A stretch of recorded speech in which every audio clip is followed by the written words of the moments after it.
Welcome back to clean news Rajasthan. चलिए देखते हैं राजस्थान की 15 फटाफट बड़ी खबरों को। राजस्थान में जल्द मंत्रिमंडल विस्तार संभव, 6 नए चेहरों को मौका। राजस्थान में लंबे समय से चल रहा मंत्रिमंडल विस्तार का इंतजार अब जल्द खत्म हो सकता है। राजनीतिक गलियारों में चर्चा है कि सरकार जल्द विस्तार कर सकती है और इनमें 6 नए चेहरों को शामिल किया जा सकता है। संभावित नामों को लेकर अटकलें तेज हैं। माना जा रहा है कि क्षेत्रीय और सामाजिक समीकरणों को साधते हुए नई टीम को अंतिम रूप दिया जा सकता है। राजस्थान में मूल निवास के नए नियम जारी, अब ये दस्तावेज होंगे जरूरी। राजस्थान सरकार ने मूल निवास प्रमाण पत्र जारी करने के लिए नई गाइडलाइन जारी की है। नई व्यवस्था में पात्रता के नियम स्पष्ट किए गए हैं और 10 साल का निवास मुख्य आधार माना जाएगा। आवेदन करते समय निवास संबंधी प्रमाण पत्र, पहचान पत्र और अन्य निर्धारित दस्तावेज जमा करना अनिवार्य रहेगा। सरकार का कहना है कि इससे प्रक्रिया अधिक पारदर्शी बनेगी और पात्र लोगों को प्रमाण पत्र जारी करने में आसानी होगी। औद्योगिक निवेश तैयारियों में राजस्थान को झटका, देश में 10वां स्थान मिला। औद्योगिक निवेश की तैयारियों को लेकर आई नई रिपोर्ट में राजस्थान को बड़ा झटका लगा है। राज्य को 100 में से केवल 43 अंक मिले हैं, जिसके बाद यह देश में 10वें स्थान पर पहुंच गया है। रिपोर्ट में निवेश के अनुकूल माहौल, आधारभूत ढांचे और प्रक्रियागत तैयारियों को प्रमुख आधार माना गया है। इससे राज्य की औद्योगिक प्रतिस्पर्धा पर सवाल उठे हैं। वडोदरा में गर्मी का 3rd डिग्री टॉर्चर, पारा 46 डिग्री पार। राजस्थान की वडोदरा में भीषण गर्मी ने जनजीवन बेहाल कर दिया है। कई इलाकों में तापमान 46 डिग्री के पार पहुंच गया है। तेज धूप और गर्म हवाओं के कारण दोपहर में सड़कें सूनी नजर आ रही हैं। आमजन को घरों से निकलना मुश्किल हो रहा है। मौसम विभाग ने अगले कुछ दिनों तक गर्मी से राहत नहीं मिलने के संकेत दिए हैं। राजस्थान की शान पेलेस व्हील्स 45 साल में पहली बार मई में दौड़ेंगी। राजस्थान की शाही पहचान पेलेस व्हील्स ने इस बार नया इतिहास रच दिया है। अपने 45 साल के सफर में पहली बार यह लग्जरी ट्रेन मई महीने में भी संचालित होगी। आमतौर पर भीषण गर्मी के कारण इस अवधि में इसका संचालन नहीं हो रहा था। पर्यटन विभाग का मानना है कि बढ़ती मांग और विदेशी पर्यटकों की रुचि को देखते हुए यह फैसला लिया गया है। अलवर के युवाओं के लिए सरकारी और निजी नौकरी का मौका, भर्ती शिविर शुरू। अलवर जिले के बेरोजगार युवाओं के लिए रोजगार का बड़ा अवसर सामने आया है। भारतीय सुरक्षा दक्षता परिषद और SIS ट्रेनिंग सेंटर उदयपुर की ओर से जिले की सभी पंचायत समितियों में विशेष भर्ती अभियान शुरू किए गए हैं।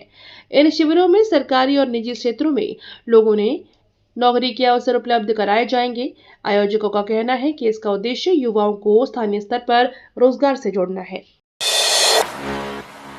जयपुर का इमली फाटक आज 10 घंटे रहेगा पूरी तरह बंद। जयपुर गांधीनगर रेलखंड पर रेल पथ मरम्मत कार्य के चलते सिम्पार फाटक संख्या 219 इमली फाटक आज सुबह 8 बजे से शाम 6 बजे तक सड़क यातायात के लिए पूरी तरह से बंद रहेगा।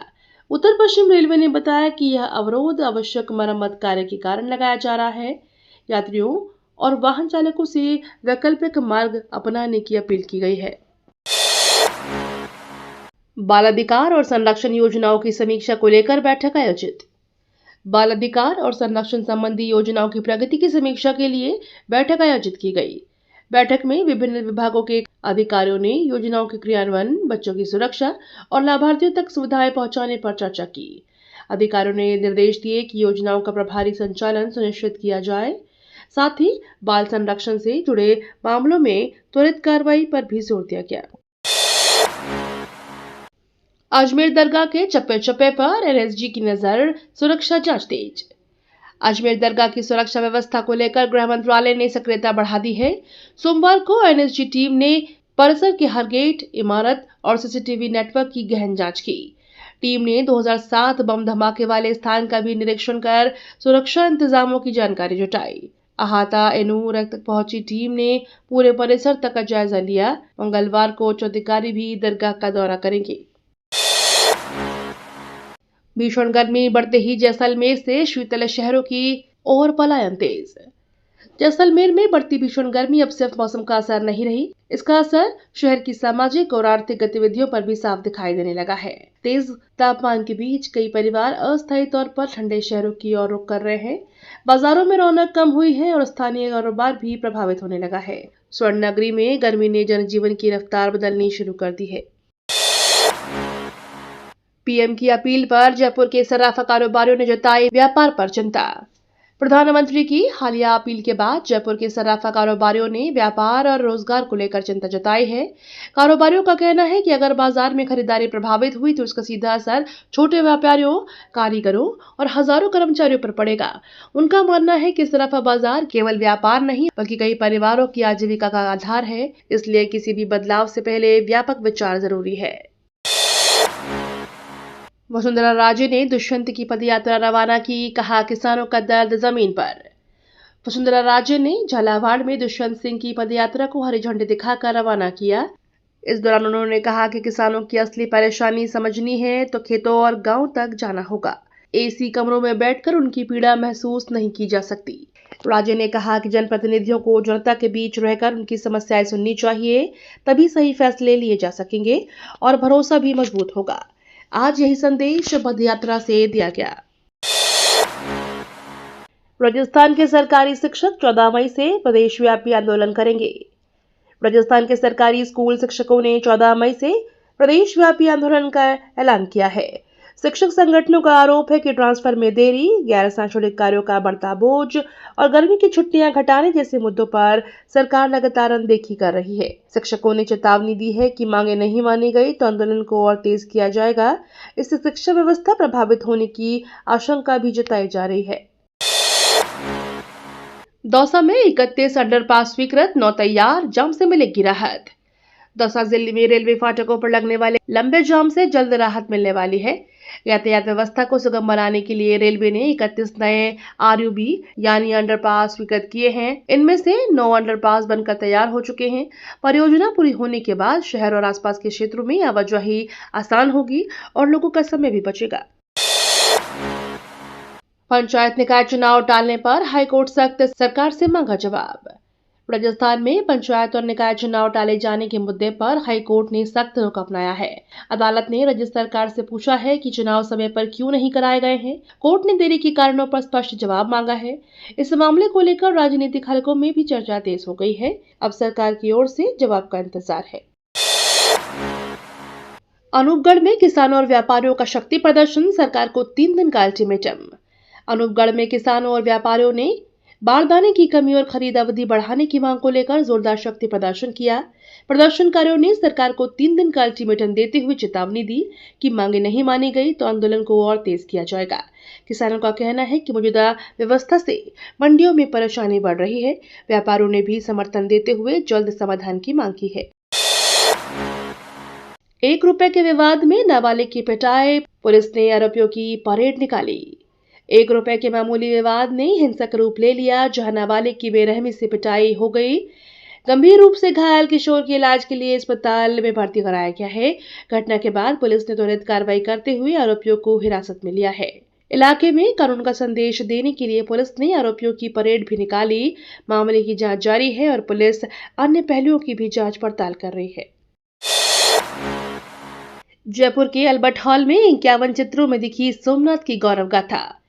जयपुर के अल्बर्ट हॉल में सोमनाथ स्वाभिमान पर्व के तहत विशेष प्रदर्शनी लगाई गई, जहां 91 चित्रों के जरिए सोमनाथ मंदिर के इतिहास, संघर्ष और पुनर्निर्माण की गौरव गाथा को दर्शाया गया।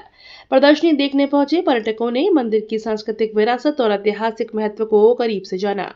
आयोजकों का कहना है कि इस पहल का उद्देश्य नई पीढ़ी को भारत की आस्था, स्वाभिमान और इतिहास से जोड़ना है। धौलपुर परिषद के सफाई दावे हवा हुए, यात्रीकालीन व्यवस्था सप्ताह भर में बंद। धौलपुर नगर परिषद ने सफाई व्यवस्था को लेकर बड़े बड़े दावे किए, लेकिन जमीनी हकीकत कुछ और नजर आ रही है। हाल ही में शुरू की गई रात्रिकालीन सफाई व्यवस्था सप्ताह भर के भीतर ही बंद हो गई। शहर में गंदगी और अव्यवस्था को लेकर लोगों में नाराजगी बढ़ रही है। निकास और सफाई के वादे करने वाली परिषद एक बार फिर अमल में पिछड़ती दिख रही है, जिससे सवाल उठने लगे हैं। राजस्थान शिक्षक संघ प्रदर्शनकारियों ने मुख्य ब्लॉक शिक्षा अधिकारी का किया स्वागत। राजस्थान शिक्षक संघ के पदाधिकारियों ने मुख्य ब्लॉक शिक्षा अधिकारी नरेश शर्मा का स्वागत किया। इस दौरान संघ प्रतिनिधियों ने शिक्षा व्यवस्था, विद्यालयों की समस्याओं और शिक्षकों से जुड़े विभिन्न मुद्दों पर चर्चा की। पदाधिकारियों ने उम्मीद जताई कि उनके नेतृत्व में शिक्षा विभाग की कार्यप्रणाली और बेहतर होगी। कार्यक्रम में कई शिक्षक और संघ के सदस्य मौजूद रहे। राइज कंटेंडर्स कप 2026 का भव्य समापन, विजेताओं पर इनामों की बारिश। राइज कंटेंडर्स कप 2026 का भव्य समापन उत्साह और उमंग के साथ हुआ। प्रतियोगिता के फाइनल मुकाबले में खिलाड़ियों ने शानदार प्रदर्शन किया। विजेता टीमों और प्रतिभागियों को पुरस्कार देकर सम्मानित किया गया। सम्मान समारोह में बड़ी संख्या में खेल प्रेमी मौजूद रहे। आयोजकों ने कहा कि प्रतियोगिता का उद्देश्य युवाओं में खेल भावना, अनुशासन और प्रतिस्पर्धा की भावना को बढ़ावा देना है। उदयपुरिया बस स्टैंड क्षेत्र में 4 लेन सड़क कार्य शुरू, लोगों को राहत। उदयपुरिया बस स्टैंड क्षेत्र में लंबे समय से खराब सड़क, गड्ढों और उड़ती धूल से परेशान लोगों को अब राहत मिलने जा रही है। सार्वजनिक निर्माण विभाग ने केजरोली रोड पर 4 लेन सड़क योजना के तहत मिलिंग कार्य शुरू कर दिया है। सड़क चौड़ीकरण के साथ 4-4 मीटर चौड़ी लेन विकसित की जाएगी। इससे यातायात सुगम होगा और क्षेत्र के लोगों को बड़ी राहत मिलने की उम्मीद है। सीकर में स्विमिंग प्रैक्टिस के दौरान डूबने से सेना के जवान की मौत। सीकर में स्विमिंग प्रैक्टिस के दौरान डूबने से सेना के एक जवान की मौत हो गई। हादसे के बाद जवान को बचाने की कोशिश की गई, लेकिन उसे नहीं बचाया जा सका। घटना की सूचना मिलते ही परिवार और क्षेत्र में शोक की लहर दौड़ गई।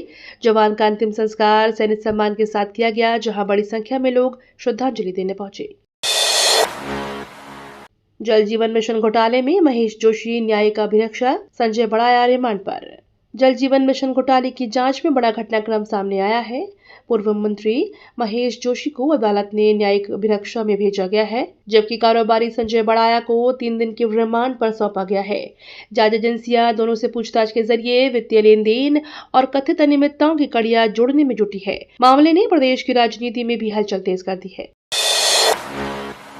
सोमनाथ पुनरुद्धार के 75 वर्ष पर टोंक में भाजपा ने किया जलाभिषेक। सोमनाथ मंदिर के पुनरुद्धार की 75वीं वर्षगांठ पर टोंक में भाजपा कार्यकर्ताओं ने विशेष जलाभिषेक कार्यक्रम आयोजित किया। इस दौरान कार्यकर्ताओं ने मंदिर से जुड़े ऐतिहासिक क्षणों का लाइव प्रसारण भी देखा और खुशी मनाई। कार्यक्रम में बड़ी संख्या में कार्यकर्ता शामिल हुए। वक्ताओं ने कहा कि सोमनाथ केवल आस्था का प्रतीक नहीं, बल्कि देश के स्वाभिमान, संघर्ष और सांस्कृतिक गौरव का भी प्रतीक है। ये तो थी राजस्थान की बड़ी खबरें। रोजाना सबसे पहले अपडेट पाने के लिए क्लीन न्यूज राजस्थान को अभी सब्सक्राइब करें।